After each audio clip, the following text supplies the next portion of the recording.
everyone, welcome to Living La Vita Local Podcast, a retro gaming podcast for some of your retro gaming needs. My name is Vaz. And I'm Rich.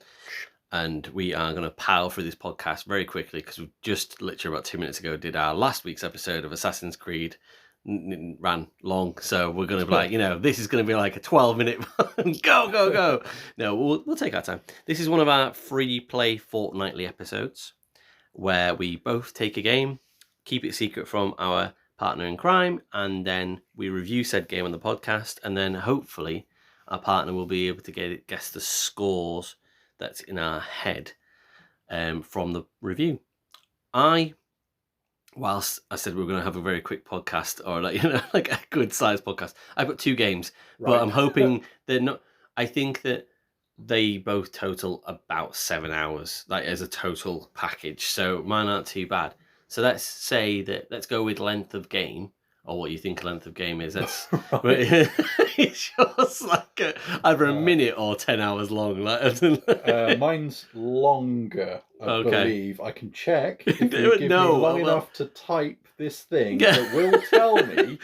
Podcast community, wait while Richard types into his phone. I was just thinking maybe it would go for the longest game first, and then we'll close up on the short one. I'm pretty sure mine is longer. Hang on, I can actually find out how long I spent on it. If you bear with. I'm gonna eat some sweets. We're all just gonna hang out. It's fine. This is really shortening the length of the podcast. This is well, I mean, you asked. I know I did fuck up basically. Yeah, mine is just about longer. Okay. I think. Yeah. Cool. Go for it. I am going to talk about the Warhammer 40,000 Space Marine. Okay. The Mastercrafted. You have threatened this before. I have threatened this before. I like a bit of Warhammer. Yeah, I can see Warhammer. There is hammers being warred. Yeah, have you had more Warhammer? Have you gained more Warhammer? I've painted more. Okay, it might be that then. And moved it around a couple of the shelves. Yeah, okay, yeah. Cool. Big, stompy, angry dude. Originally, this came out in 2011, apparently, or there or thereabouts. So this is an update of a sort of Xbox 360 era action game. I don't think it really got much love, like graphically, besides resolutions being upscaled, but I think there were possibly some tweaks to the controls, that sort of thing. Correct me if I'm wrong, there seems to be quite a few Warhammer games booting about. There are a lot of them. Yeah. Like, in general, there are a lot of them, but then more so in recent years, I think they possibly relaxed how they were approaching licensing or something like that. Okay. And so you had a bigger crop of them recently. And also, I think they realised that they can make a lot of money from them. The models themselves and the painting and all that kind of stuff can get really expensive. So video games are a good option for like... I was going to say, I've never really partaken in Warhammer, but I probably would play the video game first before I did, Yeah, and if you're into the lore and all that kind of stuff, I'm sure there are plenty of options out there for some interesting things. Yeah. And ultimately, you wait for a sale, and for the cost of one of the model kits, you could probably get a few bits and bobs to play in video game land. So yeah, like I think some of the Steam reviews just out of the gate, like particularly early on when this re-release came out, mentioned about like bugs and stuttering and stuff like that. I didn't run into any real problems when I was playing on my Steam Deck or anything like that. It was all pretty solid, but quite brown. It is that brown era of Xbox 360 stuff. So you got a lot of backgrounds that are brown and grey and all that kind of stuff. The problem is that Warhammer 40,000 is meant to be quite grim and gritty and stuff anyway. And, the scale of some of the places that, you're meant to be in are big anyway, right? The problem is with this game that it kind of translates to big empty spaces a lot of the time. Something like Bolt Gun did a good job of conveying the scale while not being empty. Yeah. This, you will go into an area, you'll hack and shoot your way through a horde of whatever enemy is in front of you, and then you have to go down a corridor, and another corridor, and another corridor, to the next bit, and you will quite often have these lengthy bits of downtime between combat encounters that you might be able to restock your ammo a little bit, you might be able to find an audio log or something like that, but ultimately you are not doing much. It's quite rare, but they are punctuated by these bigger set piece encounters. The combat itself is quite entertaining. The melee's a little bit flimsy. You're just sort of Dynasty Warriors style, like waving a chainsaw around and all that kind of stuff, or a big old axe. But it's engaging enough. You've got like a melee sort of finisher you can use to get some health back, kind of like the 2016 Doom would do, funnily enough. Well, yeah, I was going to ask that. Is there? This is just for me because I don't know anything about the game at all. But is there any? Is it similar in fashion, or is it because obviously I play a lot more melee style with Doom? Like, but you're saying it's quite flimsy apart. Would you not necessarily say? Control wise, like it's easy enough to flip between melee and shooting. Okay. You can do that on the fly quite happily. You've got a bunch of different options for weapons that you can switch between. It does seem to lean towards a little bit towards shooting. Yeah, okay. Like as its sort of comfort zone. So as third person shooter is probably the most accurate way of putting it. Yeah. If you kind of picture Gears of War without the cover system and without the kind of heftiness of the shooting, but the heftiness of the character. I was going to say, yeah. You're getting close. Occasionally you'll get like a jump pack that can spice up your kind of moveset a little bit, but that's, it'll always conveniently run out of fuel at set points in a level and stuff like that and get ditched. It's violent, it's bloody, it's fun, it's sometimes frustrating with some of the, blocking and parrying, dodging and, all that good stuff they put in. But occasionally you'll have enemies that'll just like run up to you and blow up and kill you in one hit and stuff like that you just don't see coming when you probably should be able to and deal with them and stuff like that. So yeah, like there's a fun sort of escalation in enemies. If you're into the lore and all that kind of stuff, they do try and explain it, and it's, oh, hey, that's kind of cool. It's not necessarily like earth-shattering, there's no major revelation or anything like that. But it's kind of cool. Like it's fun. It's entertaining. It's not particularly complicated. Okay. It does have Mark Strong as the main character, doing the voice and all that kind of stuff, which lends a certain gravitas to it. But beyond that, like the dialogue and the story is functional at best, really. Okay. But yeah, like there's a multiplayer, but apparently it's quite dead. I didn't even bother trying it, to be honest with you. It kind of wasn't the main event for me. You'll occasionally get set pieces involving like holding down an area with sentry turrets and stuff like that that can be a little bit of a slog, but are generally fine. There's one bit where you're having to like power up certain weapons that is a particularly bad like meat grinder that does feel like a bit of a test of endurance more than anything. Are there any like unique selling points to this that make it stand out from any other game at all? Like, as in, it doesn't at the moment. I'm not saying you're saying it's like, fun, but it doesn't sound like it's got like a specific point where you're like, okay, this is what this game does. So the universe and the fact that it was a decent Warhammer game is the thing that stands out. Is probably the big one. Yeah.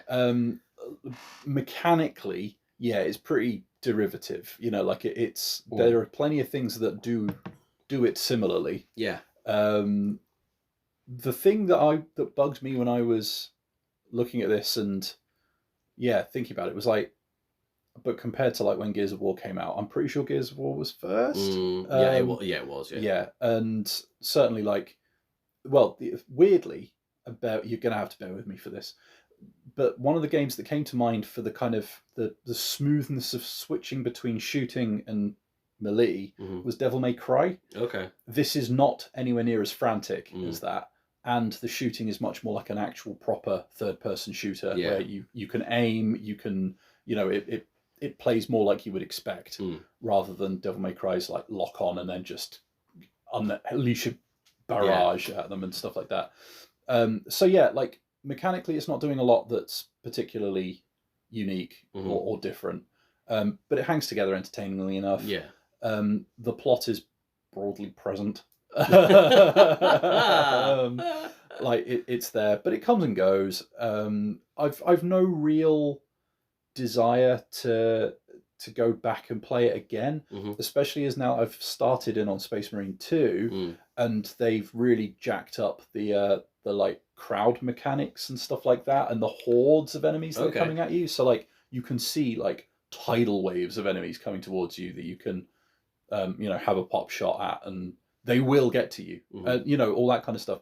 There's the start of that kind of spectacle here, but you could tell the technology was a long way from what they were hoping to go for. Did that one come out last year? Was that? I think it was recent, last year or the year before? Yeah, it's considerably more recent, and from what I have played so far, kind of makes good on the promise that the first one has. Right. Okay.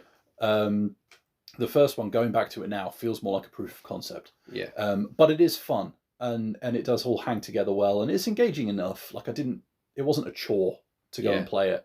Unlike other games that I could mention that I've played recently, cough Valhalla, cough. So yeah, like it's solid. It is very solid. Yeah. Okay, fair enough. So that it was good. That was brisk. Got to the point. Well, Thanks. That isn't solid. I feel like this is like. See, obviously you've enjoyed it more than Valhalla. I have enjoyed it more than Valhalla. One other thing that I've actually did forget to mention before you do the score, you will occasionally, very occasionally, have like quick time event type things. Okay. The final boss is broadly a quick time event, which was pretty disappointing considering the fact that you've been doing combat for the last however many hours ahead of it. It's not like the quick time events. Yeah, are like tap this button to move this turret and stuff like that. So like for the most part they're fine, but then to have an actual like a boss fight built around it feels a bit cheap. But I think that's the spectacle versus the technology and what they were able to do. Yeah, fair enough. So this sounds, it's in my head it sounds like a 6 out of 10 game, but I feel like you're probably a bit more positive about it. Maybe I'm going to say for a 7. 7's what I had in my head. Yeah, I did 7. But big but, if you have no investment in the lore or anything like that, and believe me, I'm a filthy casual when it comes to this stuff, but I know enough to know that like, oh hey, like I'm kind of on board with what's going on. Yeah. That gets it the extra point. Like I think the game itself is a 6 out of 10 all day. Yeah.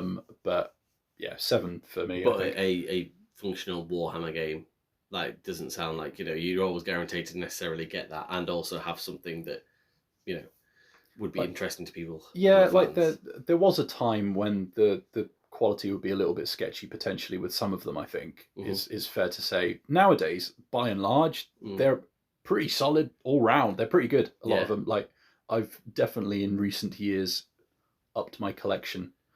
Not inconsiderably. Are they all very similar in the type of game that they are? No, quite different. So there's one that plays more like Diablo. Yeah. There's one that plays more like a kind of XCOM style tactical, like an RTS sort of thing. Yeah. Okay. Yeah. Dawn of War is the obvious candidate for real time strategy stuff, and the fourth one's coming out soon. Yeah. There's a lot of games out there, and I mean, you've even got the Blood Bowl stuff, I guess, if you're moving away from 40k for like sports games and stuff like that. So they cover all sorts of genres. I'm asking for myself, really curious to think what would be the one that maybe I could get into, knowing so little about Warhammer and also the type of game it would be. I wonder. Blood Bowl is effectively a Warhammerized, somewhere between American football and rugby. Yes. With dice, but it's a bit too random for my liking. I was going to say, didn't see great reviews for Blood Bowl 3, which is the one that I'm probably most likely to play because it's the most recent one, but I don't know if that's whether or not. I don't know the ins and outs. I mean, I've only played the first one and dabbled with the second. Yeah. Entertaining enough. Yeah. But like there's lots of options out there. Did you have Warhammer figures when you were younger? Are these the ones you've had for a long time? I had a bit of a collection when I was younger. I got rid of most of them, but I don't know if you can see them from where you are, but some of the ones that are in the back of one of those shelves are some of those ones from when I was a kid. Ah, cool, nice. Complete with the same paint job still to remind me of how far I've come. And have you got a favourite unit, clan? What are they called? Army faction. Yeah, faction. There's a bunch of them. Yeah. Currently focusing on World Eaters. Because, nice. I like that name. Yeah, ruining stuff is always good fun. Yes, very much so. Yeah, as you would know from us doing this podcast, everybody listening. So we're going to stick with a war theme, but certainly much more true to life. It sounds horrible, and it is. The themes are. So we currently sit in the week, and this will be coming out a week later, but of the 110th anniversary of the Battle of the Somme. So 1916. So I'm got nothing to do with anything really. That's just that is a segue to me playing Valiant Hearts, and the sequel Valiant Hearts Coming Home. So it's rare on the podcast that I pick a game I've really completed before and didn't feel necessary had to go back to. But I played Valiant Hearts, really enjoyed it, and then I was like, I want to play a sequel. But then it's been so long since Valiant Hearts came out in 2014 as the centenary of the First World War, that actually I thought I need to go back and play the first game. And because it only takes 7 hours, 8 hours as a total experience between those two, I thought I'll go back and do that as well. So, and it did prove, I think that if you, and this might be somebody that has done this, I think if you went and played Coming Home, the sequel, cold, you'd probably find it not up to snuff, because it's relevant to the first game, as in it's actually genuinely a direct sequel, which I didn't expect it to be, but also it's half the experience, and it still has this. It has very similar mechanics to the first game that I think almost it's really weird. They brought it out 9 years later, but it feels like such a companion piece that you need to play them together, almost in a way, which is quite damning on the second one, I think, really. But we'll get to that. So, have you played Valiant Hearts? Or the name rings a bell. I'm sitting here trying to remember anything about it. I want to say cartoony 2D type narrative. You can say experience. That. Is that close? That is very much so. Yeah, possibly involving a dog. Yes, very well done. You see, thank you. Yeah, good work. Yes. So, like I said, 2014, Ubisoft again. So they seem to be playing a lot of Ubisoft recently, and that's fine because it's good to experience lots of Ubisoft if you've not experienced it before, and then go, oh, that was good or bad. So this is Ubisoft Montpellier, who I actually really quite enjoy a lot of their games. So this is the same people who do Rayman Legends, for example, Child of Light. So games that have been on the Vita. I'm surprised this wasn't on the Vita, especially around. It was literally in the slot for the Vita. 2014, it was what? Why is it not? But it was PS3, PS4, Xbox 360, Xbox One. It uses the same UbiArt engine that I am absolutely in love with, and it is only in these few games, really. And it was probably playing Child of Light that made me go, and I really want to play Valiant Hearts, and then there's the sequel to play. You're right in terms of it being a cartoony sort of 2D game. So it's 2D, it's a side-scrolling.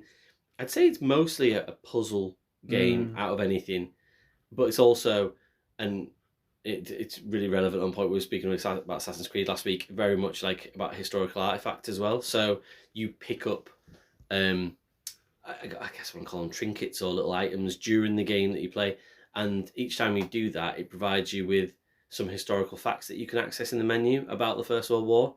And this was very much, it was made to commemorate the centenary of the First World War. Yeah. I think it's really good that it's made by a team from France as well, because actually, whilst it could be made by anybody that is a good historian, of course, but at the same time, you can sort of sense that there's a lot of pride put into, this happened on our home patch, so we want to make sure we get this right, and I think they do a really good job of it.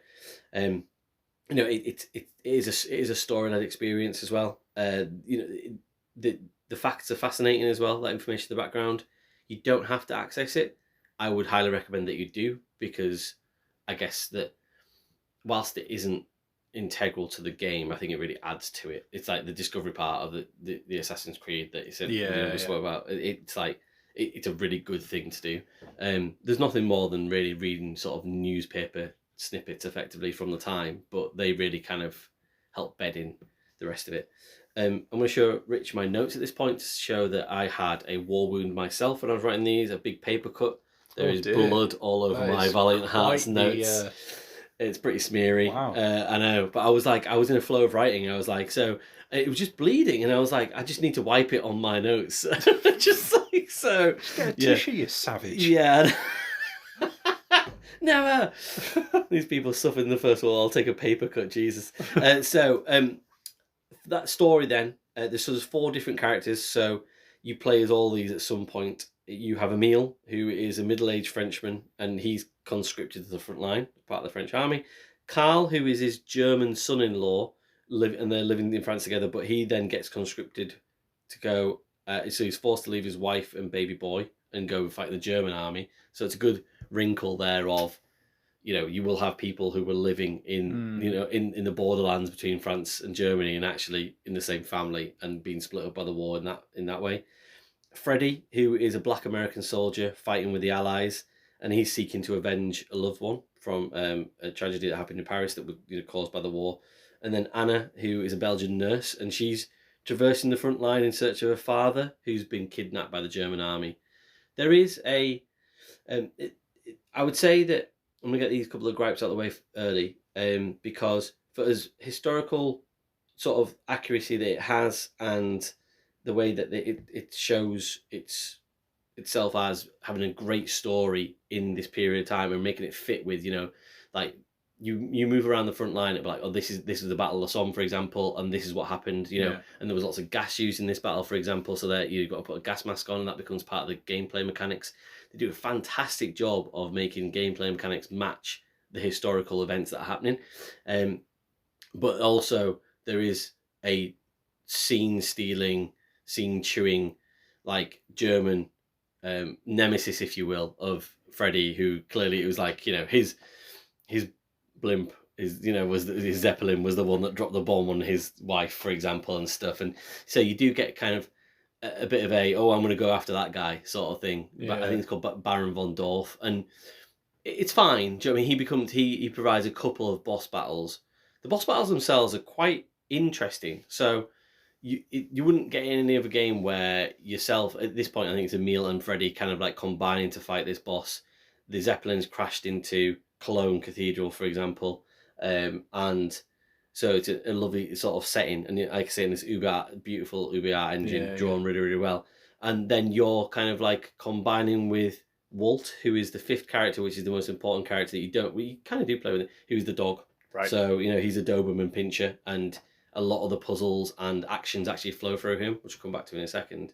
But like in this boss battle that I was just referencing, you're trying to pull on levers or push on levers to move pipes around, so that then they are blowing steam out to throw grenades back into Baron von Dorf, who's throwing these grenades out, and he's going, ha ha ha ha ha. He's there, it's almost like a bit of a pastiche sort of Nazi for a First World War general in a Zeppelin, and it gets a little bit much. And then Walt is this super dog that can do literally anything. Like you're using him. He knows how to use levers, for example. Like and he's there helping you fight this, this overpowered like sort of a German officer. It just gets a bit much sometimes. Like with those couple of things that does such a good job of the historical accuracy, and then it adds fun in. But I do go a couple of times. I'm like, well, yeah, but that didn't happen. That is it. Was that where we should have done that? Yeah, exactly. Yeah. And and at some point you kind of just get Anna and Freddie, and all their paths kind of intersect, which it's good. Do you know, it's really cool. You kind of get these characters intersecting and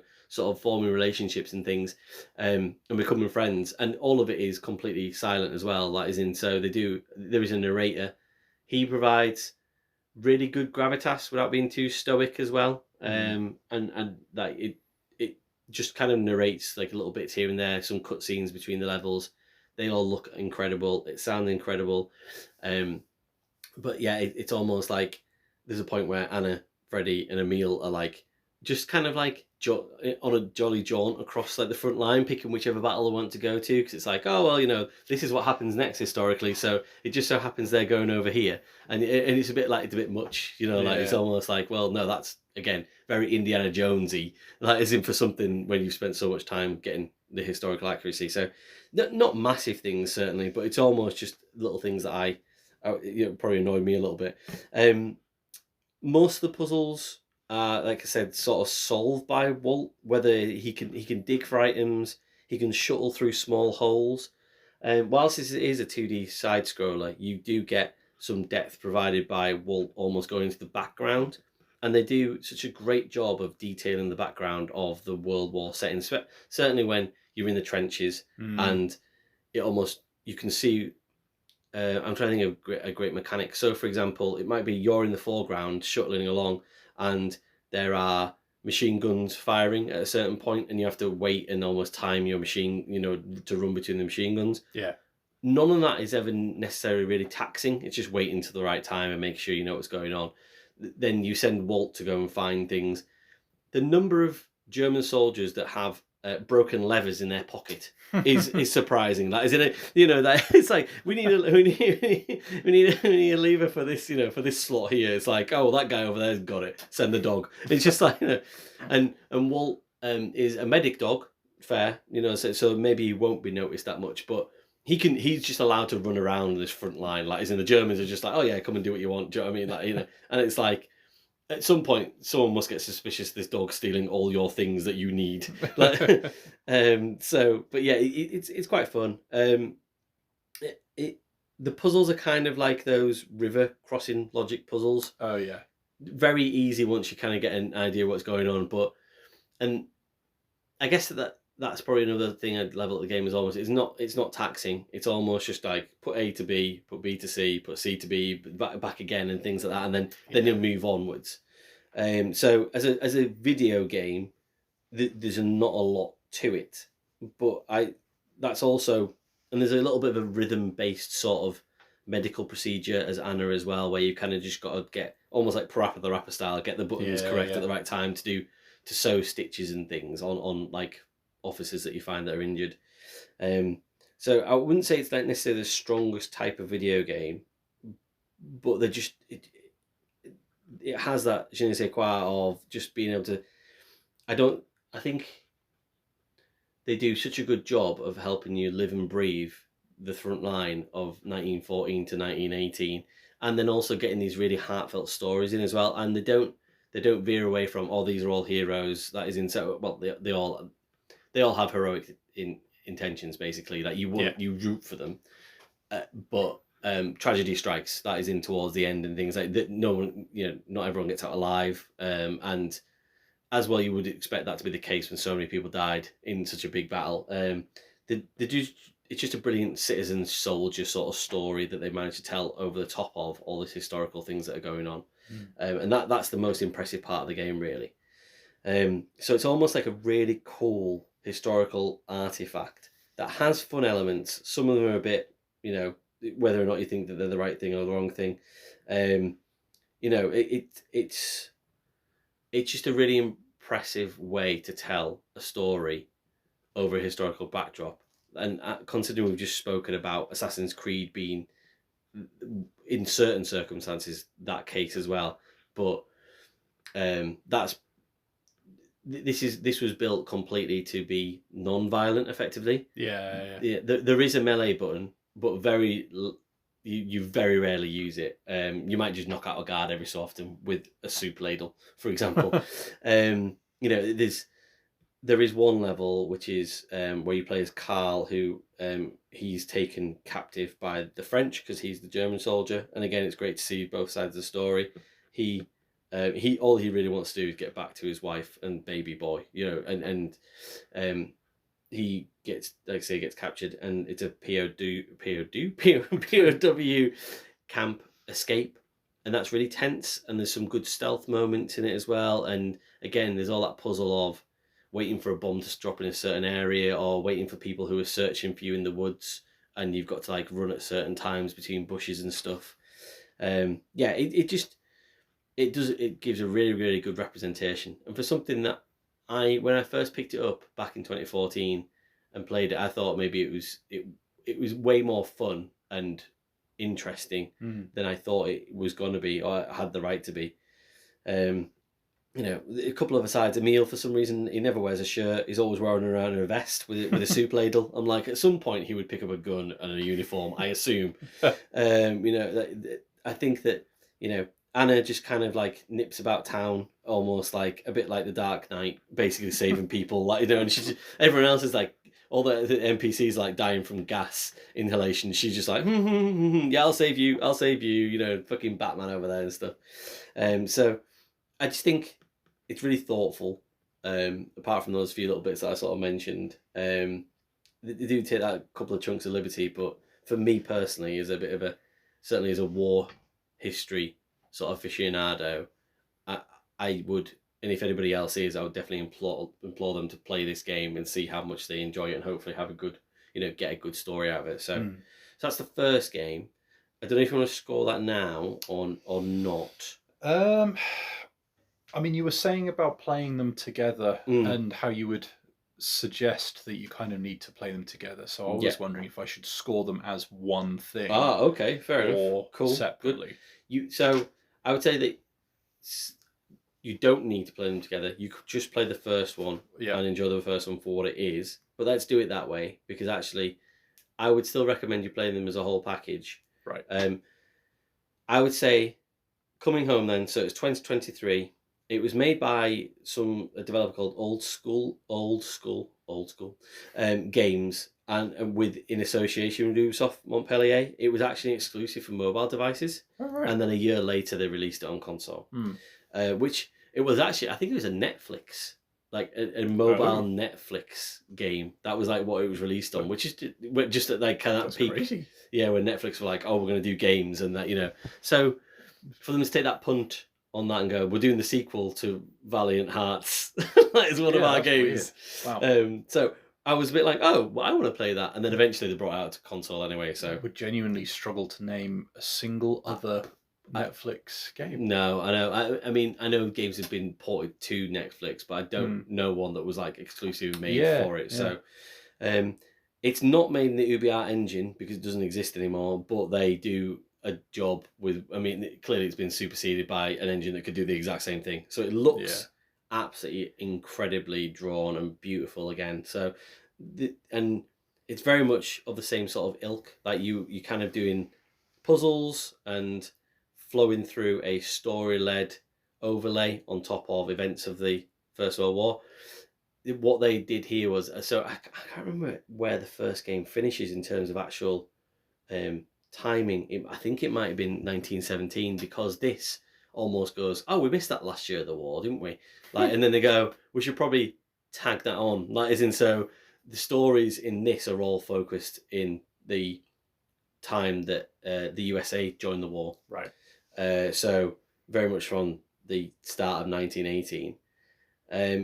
It kind of focuses, well, I'd say, specifically focuses on the Harlem Hellfighters. So they were a majority black company who they had to fight with the French forces because of the USA's racial segregation policies, and it does a good job of recognizing some of the indignities that would be lumped upon black soldiers during that time as well. So again, there are weighty tones underneath, the story it tells here, and again, the stories don't all end well. Some of them end okay, and some of them end really tragically. It doesn't shy away from that. It's almost like it gets to the point, and at the end of this, you just kind of go, "Why do good people even fucking bother?" Do you know what I mean? Like, and I like it. That's what I like about it. Again, I like that they realise that this is just a period of time in human history where it's like so much suffering. So for what? Do you know what I mean? And on a human level, on a relationship level between, for example, me and you, that is in, what is it actually worth to anybody? So they don't shy away from that again, which is great to see that that's carried over from the first game. There are 5 characters in this one. So Freddy and Anna return from the first game, and with Walt, which is really important. Walt's used less, he's utilised less, And you can see that in the change that they make with some of the gameplay mechanics in this, because a lot of the puzzles were solved via, shuttling a dog around. They return. James, who is Freddy's younger brother, is in the Harlem Hellfighters, and he plays clarinet in a band. That introduces some good music rhythm games. Okay, yeah. And again, though, none of it is taxing, really, or really testing as a video game. And how accepting you are of that depends on how much you'll enjoy these games, really. That, I think it could be leveled at them to say there's not a lot to do. There's more to do in the first game, and I'd say better things to do in the first game. Right.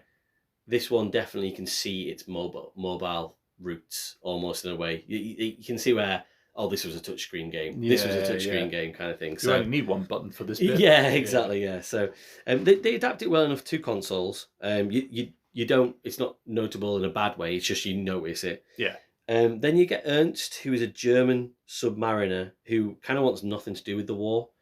He's introduced in a really clever level where he is in a diving suit under the ocean at the start of the war, and he's searching for treasure, and it's all is alone, and it's beautiful, ethereal, sort of walking on the bottom of the North Sea, this really fantastic level, and then all of a sudden he hears a large boom and bodies start drifting down to the bottom of the ocean, and clearly war has broken out above him and where his fishing boat is.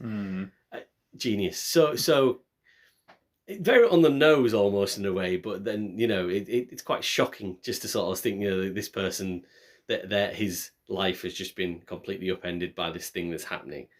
And then George, a British pilot who sneaks into the newly formed RAF. I would say, so you get with George and with Ernst, you get naval and submarine warfare introduced, because again that would be historically accurate. Their stories aren't very strong. I don't think they feel really tagged on. The main sort of, I guess, the main focus here is James, who's Freddy and Anna's from the first, Freddy's who from the first game, his younger brother. Like they're like the core concept. And it's not like a spoiler sort of. So Anna and Freddy become romantically involved. So they've got the main story really. I appreciate that there are more things added to this, but this is why this feels more like DLC than an actual sequel, where you kind of go, we want to tell you about submarine warfare, or we want to tell you about the RAF and how they got involved in the end of the war. So we'll add these two characters in, and we'll add some gameplay with them. But it definitely feels really tagged on. A lot of these, I would say, the puzzles as well feel a bit more go fetch than the first game. There wasn't as much of the logic of the river crossing puzzles and things. Again, even more so, just felt like that mobile phone sort of game where it's like, here's a puzzle, but it's not really a puzzle, it's just the next part of the story, and they just didn't want you to sit still too long, basically. But they use the dog less. Yeah. I know. More go fetch, less dog. Yeah, that makes no sense. They added in some voices into the cutscenes in this one, and for the characters, where there wasn't any of that in the previous. There was a narrator, and then in this one there's a narrator, and then there's voice acting as well. Really appreciate it. I think it was really good.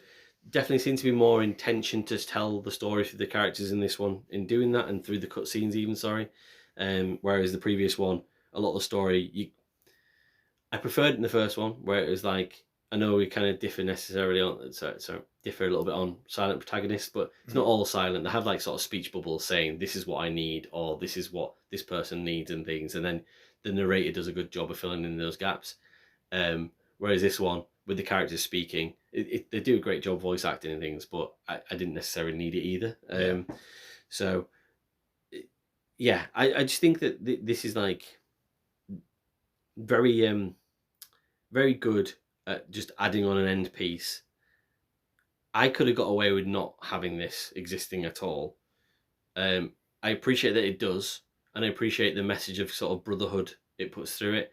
And I really enjoyed learning more about the Harlem Hellfighters, who I've learned about previously, but not as much to this extent. So that was really good to know about. I just felt like, as a video game, it didn't do a lot really. But it wasn't horrendous either. It was well made. And it tackled some good themes. It's definitely lives in the shadow of the first game.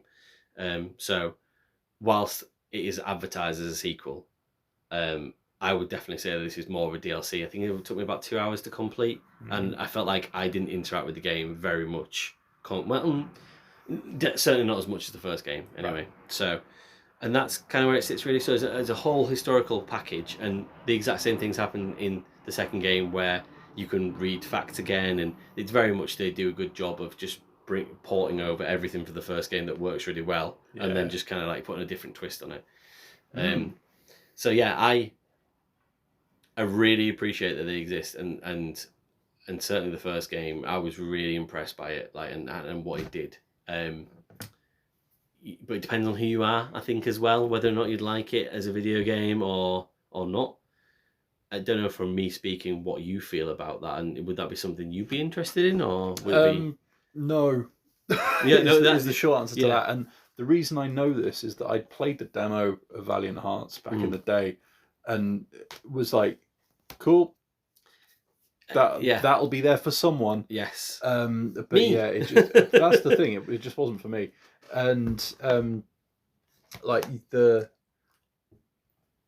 it definitely sounds like you engaged with it on a level that I probably would be unlikely to, in all honesty. But then, like I've said before, like I'm into games for escapism, ridiculousness, all that good stuff. Like, and I am not a history/war buff, really. So, like, yeah, it wouldn't necessarily be tackling themes that I would find engaging anyway. It's interesting to kind of pair our reviews together, where you kind of got your escapism versus my sort of a realism with escapism twists on it, if you will. Yeah, exactly. Like, I would much rather a completely fictitious war. Wouldn't we all? In which real people definitely do not get hurt, and all that kind of stuff. So yeah, like it's. I think my big question, you're saying about like the second one, you would be comfortable with it not existing effectively. That makes it sound damning. Granted, it's an overgeneralization, but I guess my question would be, do you feel like, if we're taking it as an overall package, do you feel that second one adds to that overall package or detracts from it a little? I don't think I almost feel like it sits in the middle almost. That's why I mean, that is I don't think it detracts from it. It doesn't do anything necessarily. No, I'm just going to be honest. It is worse than the first game. Yeah, but not for like doing a really bad job or anything. Like it doesn't fall under a point where I'm like, oh, it doesn't undo the first one's exactly. Good work. Yeah. But it just felt like there was I played them both in the same week, and I felt like on a real high after the first one, and then after the second one, I was just like, yeah. But I didn't.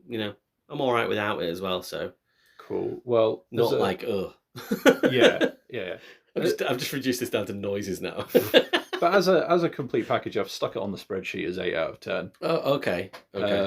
Like you seem to have enjoyed it and engaged with it on a deeper level than I have engaged with many other things of late, and therefore it has value. Well done. So I actually give them a single score each. So I get 8 and a 6. So actually it would have leveled out, I guess, at a 7. But then weighted more towards the first game. It probably would be there or thereabouts for an 8. Yeah. In the first game, say we didn't even cover the second game, I would have gone for an 8. Yeah. They do a really good job of telling the story of the First World War in a 5-hour video game. Is the easiest thing to say about it. And if you were into that, definitely play that game. If you're not, then it probably isn't. It just isn't going to be for you, I don't think. So, I enjoy both types of games. That is, you kind of get the escapism with a war, and then also, I don't know what it is. I just have an innate sort of drive inside me to learn more about stupid things that humans have done, such as warfare, and therefore, because it's so difficult for me to understand the concept of humans killing humans over land. So I have a real drive inside me to go, right, what is making people do that? And if I can learn more through media like this, then I enjoy doing that. So, yeah. But yeah, cool. Good, nice. Good war chat, everybody. Yeah. What is it good for? Yeah. Don't answer that. On that actual bombshell. Thank you very much for listening, guys, and we will speak to you all real soon.